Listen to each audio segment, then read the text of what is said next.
Hello everyone, in this video we are going to discuss about the difference between necrosis and apoptosis. So first of all, what are these two pathways? So basically when the cell undergoes damage that is beyond repair, so these type of cells, they either undergo the necrosis or the apoptosis. Alright, and both of these conditions are leading to the cell death. Now first of all we have the apoptosis. So apoptosis is basically the programmed cell death. As you know that it happens, for example, during the embryogenesis. So if this is a hand, it would remove the cells in order to separate these digits, and this can happen when the cell has passed through the limited amount of time, or when there is certain type of injury. For example, if the DNA is damaged, so that cell would undergo the apoptosis. But if we talk about the necrosis, so necrosis would happen also in response to the injuries, and it can be a chemical damage, the oxidative damage, or many other types of damage. Now let's talk about the major differences between the necrosis and apoptosis. So first of all, let's discuss from the diagram, and then we will come to these points. So here you can see these are the two typical cells. This is basically a cell of the necrosis, and this cell is undergoing apoptosis. So first of all, at first you know that we have a normal cell, but when it undergoes some kind of injury, then what happens that in both of these conditions, first the membrane would undergo the blubbing. Alright, but then in the necrosis, the intercellular structures, or the organelles you can say, so they undergo the swelling. And for example, if the mitochondria, if it gets swelled, so what happens is that it does not make any energy, and that is why all the structures would be functioning irregularly.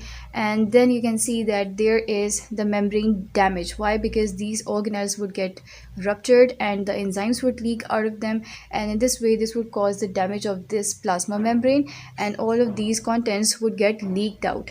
And so in this way we can say that the necrosis does not happen only to one single cell.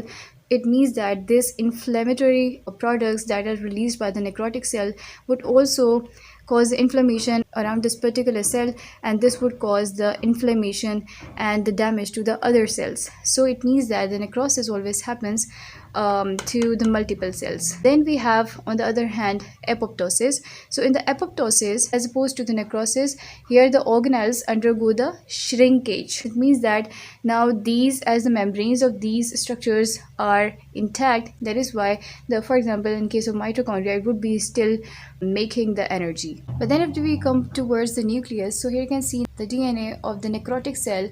So it undergoes these type of processes, the pycnosis, calyresis, catalysis. Alright, while in case of the apoptosis, these DNA would become fragmented and then would be condensed. Alright, another comparison can be made. For example, in the necrosis, what you have observed that there was inflammation. Why? Because of the membrane rupture, so enzymes were leaking out. But in case of the apoptosis, internal structures, they would get bound inside a membrane, which are known as the apoptotic bodies, and then these apoptotic bodies would get internalized by the phagocytes, for example the macrophages.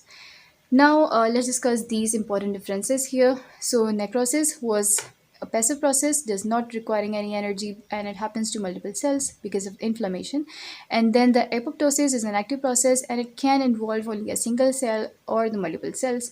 Right, then the pathway. So necrosis happens when there is toxicant specific biochemical mechanism. Then in apoptosis, so apoptosis is basically evolutionary conserved pathway. It means it's a programmed cell death. In case of necrosis, the cell would be enlarged, it would swell, while in case of the apoptosis, the cell size would be reduced. The nucleus would undergo these type of processes, the pycnosis, caryexis, and carylysis in case of necrosis, while the DNA of the apoptotic cell would get fragmented and it would be condensed. Plasma membrane in case of necrosis would be disrupted, right?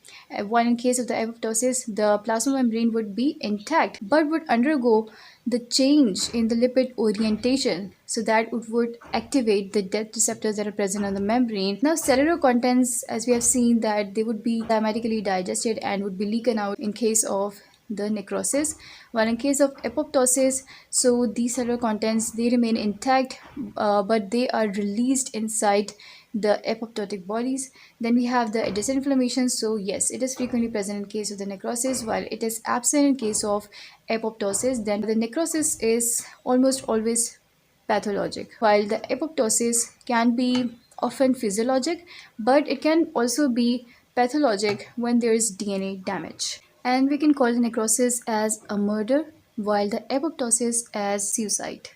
Well, that's all about the necrosis and apoptosis. Thank you.